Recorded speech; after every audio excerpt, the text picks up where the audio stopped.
Hello दोस्तों, आपका स्वागत है आपने टॉप ऑप्शन में। दोस्तों आज हम लोग जो साइंस का है इम्पोर्टेंट चैप्टर वो आपके लिए लाए हैं। तो चलिए शुरू करते हैं। पहला जो क्वेश्चन है, पर्यावरण मित्र बनने के लिए आप अपनी आदतों में कौन सी परिवर्तन ला सकते हैं। तो दोस्तों देखिएगा, पर्यावरण मित्र बनने के लिए हमें ये करना होगा, आवश्यक न होने पर विद्युत की स्विच बंद कर देना होगा। दोस्तों बिजली की ज़रूरत नहीं होगा तो हमें स्विच बंद कर देना होगा। नल एवं पाइप लाइन के टूटने पर मरम्मत करनी चाहिए जिससे जल संरक्षण किया जा सके। प्लास्टिक, कागज, धातु आदि वस्तु का पुनः चक्रण करके उपयोगी वस्तु बनानी चाहिए। अधिक से अधिक संख्या में पौधे लगानी चाहिए और ऊर्जा के अन्य स्रोत का प्रयोग करना चाहिए। ठीक है, चलिए अगला क्वेश्चन जो है संसाधनों के दोहन के लिए कम अवधि के उद्देश्य से परियोजना के क्या लाभ हो सकते हैं। तो देखिएगा, कम अवधि के उद्देश्य से संसाधनों का दोहन उसी समय लाभ देता है जो मनुष्य की आधारीय आवश्यकताओं को पूर्ण करता है। उदाहरण के लिए देखिएगा, आवश्यकताओं को कम करना, खाद जल को व्यर्थ होने से रोकना, अजैव निम्नीकरण पदार्थों का उपयोग न करना। कहने का मतलब है कि दोस्तों हमें क्या होगा कि खाना ही है तो उसको लिमिट में बनाइए ताकि उसका नुकसान ना हो। अगला क्वेश्चन जो है, यह लाभ लंबी अवधि का ध्यान में रखकर बनाई गई परियोजनाओं के लाभ से किस प्रकार भिन्न है। तो देखिएगा, कम अवधि का लाभ लंबी अवधि के लाभ से भिन्न है क्योंकि कम अवधि का लाभ केवल वर्तमान पीढ़ी को ही प्रयोग के लिए है और जबकि लंबी अवधि का ध्यान में रखकर बनाई गई परियोजनाएं भविष्य के लिए लाभदायक है। कहने का मतलब है दोस्तों, मान लीजिए कम समय के लिए कोई चीज़ बनाया जाता है, कोई भी वस्तु, तो वो हम ही लोग तक सीमित रह जाएगा। लेकिन लंबे समय के लिए कोई वस्तु अगर बना दिया जाता है तो हमारे आने वाले जो है पीढ़ी उसको भी मिलेगा। चलिए अगला क्वेश्चन जो है, क्या आपके विचार में संसाधनों का समान वितरण होना चाहिए। संसाधनों के समान वितरण के विरुद्ध कौन कौन सी ताकतें कार्य कर सकती है। तो देखिएगा, हाँ, संसाधनों का वितरण समान होनी चाहिए जिससे गरीब तथा अमीर दोनों को लाभ मिल सके। अमीर तथा शक्तिशाली व्यक्ति अपने प्रभाव से संसाधनों का उपयोग अधिक मात्रा में करते हैं जबकि गरीब व्यक्ति को कम मात्रा में संसाधन का उपलब्ध होती है। शक्ति तथा रुपया महत्वपूर्ण कारक है जो कि संसाधनों के समान वितरण के विरुद्ध कार्य करता है। चलिए अगला क्वेश्चन जो है, हमें वन एवं वन्य जीवों की संरक्षण क्यों करनी चाहिए। तो देखिए, हमें जो है वन एवं वन्य जीवों की संरक्षण निम्न कारणों से करनी चाहिए।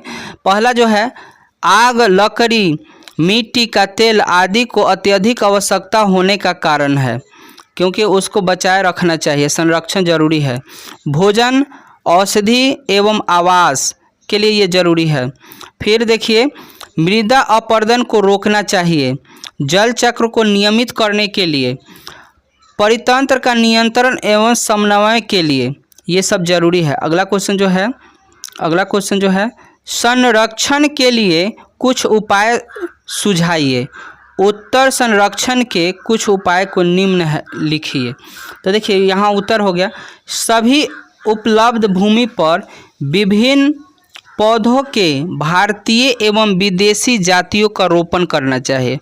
वन को आग, जानवरों एवं व्यावसायिक दोहन से बचाकर रखना चाहिए। लकड़ी के लिए वृक्षों को कम काटा जाना चाहिए। स्थानीय व्यक्ति एवं गांव के व्यक्ति को योगदान उसमें होनी चाहिए। चलिए, और खेती और सिंचाई की अधिक तकनीकों का अपनाकर करना चाहिए। अगला क्वेश्चन जो है, अपने निवास क्षेत्र के आसपास जल संग्रह की परंपरागत पद्धति का पता लगाइए। तो देखिए, निवास क्षेत्र के आसपास जल संग्रह का परंपरा पद्धति निम्न है। खादीन है, तालाब है, झील है, छोटे छोटे गड्ढे हैं, मिट्टी के छोटे बांध बनाना आदि जो है इस प्रकार के व्यवस्थाएं हैं। चलिए अगला जो है, इस पद्धति की पेयजल व्यवस्था पर्वतीय क्षेत्र में मैदानी क्षेत्र अथवा पठार क्षेत्र से तुलना कीजिए। तो देखिए, पर्वतीय क्षेत्र में चेक डैम बनाने चाहिए जिससे वर्षा का जल तालाब में भर जाता है। यह अत्यंत लाभदायक होते हैं क्योंकि इसमें मच्छरों के लार्वा उत्पन्न नहीं होते हैं तथा मनुष्य और जानवरों के द्वारा दूषित नहीं होते हैं। चेक डैम के कारण भूमि में नमी की मात्रा नियमित रहती है तथा भूमिगत जल स्तर में वृद्धि होती है। दोस्तों, चेक डैम जो होता है ना, वो क्या होता है कि उसमें वर्षा का जल तालाब में भर जाता है और उसकी सहायता से क्या होता है ना कि मच्छर नहीं उत्पन्न होंगे, मनुष्य के या जानवरों जो है उसको दूषित नहीं करेंगे, वो हमारे काम में भी आ सकता है। चलिए अगला क्वेश्चन जो है, अपने क्षेत्र में जल के स्रोत का पता लगाइए। क्या इस स्रोत से प्राप्त जल उस क्षेत्र के सभी निवासियों को उपलब्ध है? तो देखिएगा, हमारे क्षेत्र में जल का स्रोत जल निगम के द्वारा आने वाले जल है। यह जल नदी या ट्यूबवेल से प्राप्त होता है। यह जल क्षेत्र के सभी निवासियों के लिए उपलब्ध नहीं होता है क्योंकि अमीर व्यक्ति अधिक जल संसाधनों का उपयोग करते हैं तथा गरीब व्यक्ति को जल कम मात्रा में उपलब्ध होता है। गांव में सामान्यतः कुछ जो है कुएं से जल प्राप्त करते हैं। गांव में जो है कुछ सामान्यतः कुएं का जल का उपयोग करते हैं। चलिए अगला क्वेश्चन जो है, अपने घर को पर्यावरण मित्र बनाने के लिए आप उनमें से कौन सा पर्यावरण सुझा सकेंगे? तो देखिए, घर को पर्यावरण मित्र बनाने के लिए निम्न परिवर्तन कर सकते हैं। कम उपयोगी पुनःचक्रण उपयोग करें। अगला क्वेश्चन जो है, क्या आप अपने विद्यालय में कुछ परिवर्तन सुझा सकते हैं जिससे इसे पर्यावरण कुलित बनाया जा सके? तो हाँ, विद्यालय के खेल मैदान के चारों ओर वृक्ष लगाना चाहिए। जल संग्रहण की तकनीक का उपयोग करना चाहिए। इस तरीक़े से व्यवस्था करना होगा। चलिए अगला क्वेश्चन जो, अकेले व्यक्ति के रूप में आप निम्न प्रबंधन को क्या योगदान दे सकते हैं? पहला जो है वन एवं वन्य जंतु, दूसरा का जो है जल संसाधन, तीसरा है कोयला एवं पेट्रोलियम। तो देखिए क नंबर, व्यक्तिगत रूप से हरे पौधे को नहीं काटेंगे। ठीक है, पहली जो है क्या करना है, हमें वन एवं वन्य जीवों को बचाना है। तो व्यक्तिगत हमें क्या करना होगा, हरे पेड़ पौधा को नहीं काटना होगा। दूसरा का बात है जल का उपयोग संतुलित रूप से करेंगे ताकि व्यर्थ नहीं हो सके। देखिए यहाँ पर जल संसाधन का बात करना है, तो यहाँ जल को हम बर्बाद नहीं करेंगे ताकि इससे। उसके बाद है कि कोयले तथा पेट्रोल, विद्यालय जाने के लिए विद्यालय बस या साइकिल का प्रयोग करेंगे। चलिए अगला क्वेश्चन जो है, अकेले व्यक्ति के रूप में आप विभिन्न प्राकृतिक उत्पादों की खपत कम करने के लिए क्या करेंगे?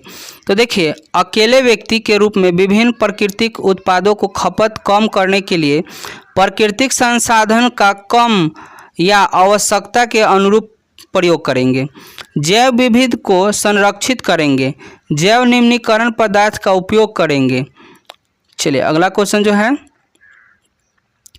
निम्न से संबंधित ऐसे 5 कार्य लिखिए जो अपने पिछले 1 सप्ताह में किया है। तो अपने प्राकृतिक संसाधनों का संरक्षण, अपने प्राकृतिक संसाधनों पर दबाव और बढ़ाया, और प्राकृतिक संसाधनों का संरक्षण, जल और खाद्य पदार्थों का व्यर्थ नहीं किया, और विद्युत का व्यर्थ नहीं किया, बचाया विद्युत को। और उसके बाद है बस कार संसाधन पर कम दूरी के पैदल यात्रा किए, मतलब बस से कार का उपयोग नहीं किया, अगर कम दूरी है तो हम पैदल गए। और पदार्थ भंडारण के लिए पुनः